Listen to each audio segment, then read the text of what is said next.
nitro and nitrito isomers of pentamine cobalt 3 complexes. I posted this short video for two reasons.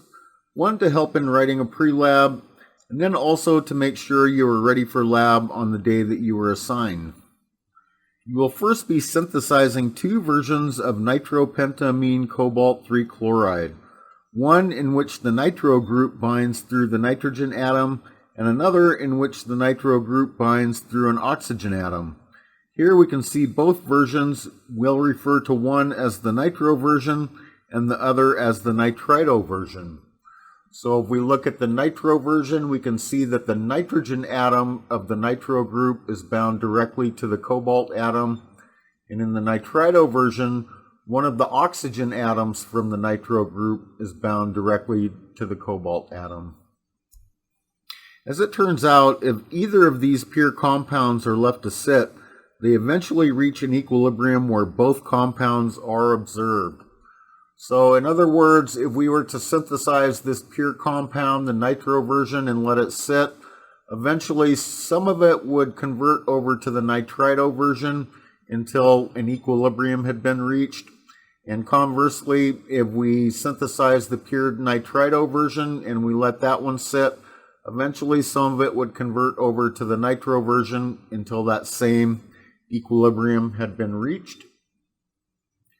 So if we write the expression with the nitrito version on the left side of the equation and the nitro version on the right side of the equation, we can see that the equilibrium can be expressed by the concentration of the nitro version over the concentration of the nitrito version. So the goal for this lab, the ultimate goal, is to determine what this equilibrium constant is at 80 degrees Celsius. So I'm not going to go through the whole procedure with you guys. You guys can read through for purposes of your pre-lab and being prepared when you come into lab, but I will stop here on the last step. After the pure compounds have been synthesized, an IR spectra of each will be collected. It's important while collecting these spectra that certain information is recorded. First, while making the mixture of the compound in KBr, the mass of each is carefully recorded so the mass percent of the mixture is known. Then the mass, width, and diameter of each pellet is carefully recorded as well. As we'll see later, we'll need all of this information to apply Beer's law in many of our calculations. Ultimately, the goal of day one is to synthesize each pure compound and obtain an IR spectra for each one.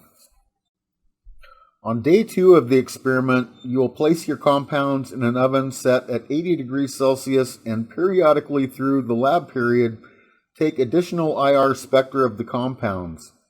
Eventually, each compound will reach equilibrium.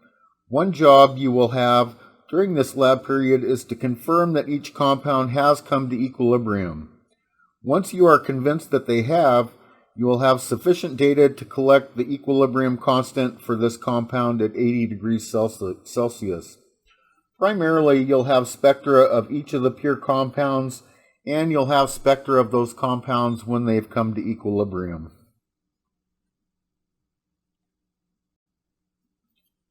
So for the pre-lab, you'll want to go through and read this experiment in more detail.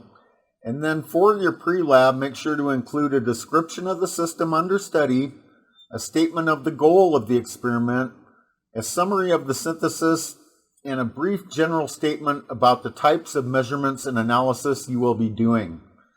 In this case, you're not going to need to provide all of the details about what you're going to do in day two. You'll be determining that as you collect data in lab. Okay, so as far as coming to lab, if you are in group A, B, or C, you will come into lab February 9th if you're in the Tuesday group, and February 11th if you're in the Thursday group.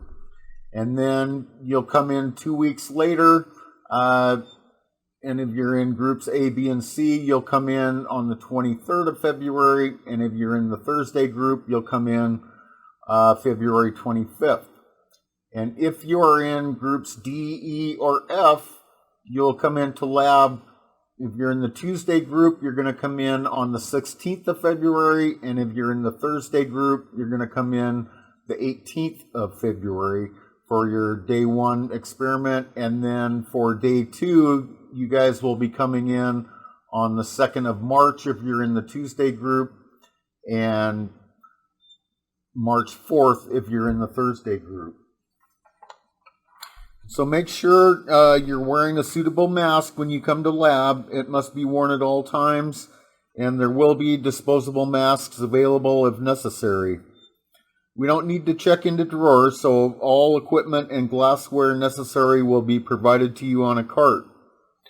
When you do arrive in lab, make sure you spread out as far as possible for the pre-lab discussion, and then we'll also talk about how you will work in pairs, but maintaining a 6-foot distance whenever possible.